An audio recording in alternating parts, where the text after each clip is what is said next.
छोड़ के गइली यार हो, छोड़ के गइली यार हो। अरे कोइले रहली प्यार हो, छोड़ के गइली यार हो। अब देखली राहे मने मने मुस्काली हो। अरे भाई आज सुन ना रे। अरे का भइले बाबू कुछ तो बोलना रे। तारो शिवाजी के पूजे जाली हो, अब घूमता उठावे मेला जाली हो। रोज शिवाजी के पूजे जाली हो, अब घुंघुटा उठावे मेला जाली हो, अब घुंघुटा उठावे मेला जाली हो। रोज शिवाजी के पूजे अब घुंघुटा उठावे मेला जाली हो, अब घुंघुटा उठावे मेला जाली हो।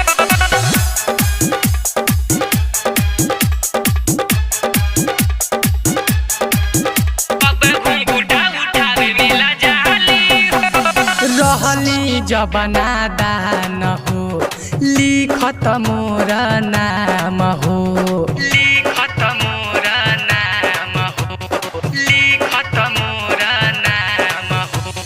रहली जब नादान हो, लिखत मोरा नाम हो।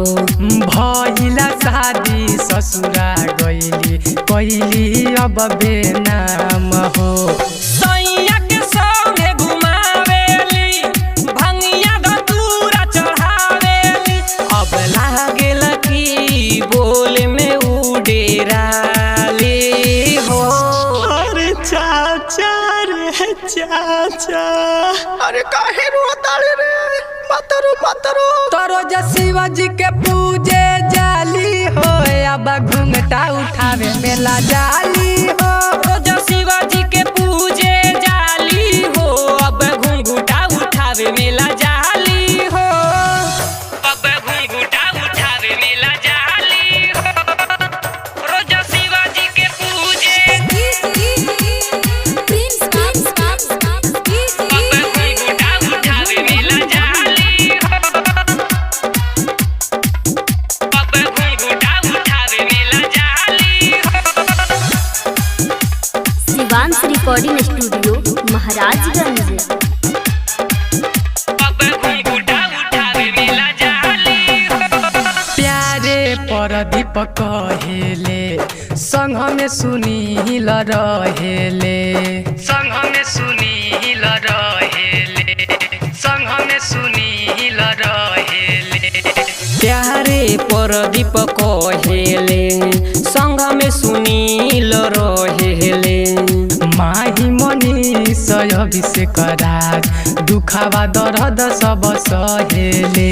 दिलावा में खिलावा चुभा गइली, नैना से नैना चुरा गइली। याद आवेला बतिया रतिया में निंदिया खाली हो। अरे भाई ऊ तक छोड़ गइल रे। मत रो, भोले बाबा कृपा रही तो दूषण मिले। तारो शिवाजी के पूजे जाली हो, अब घूंघटा उठावे मेला जाली हो। रोज शिवाजी के पूजे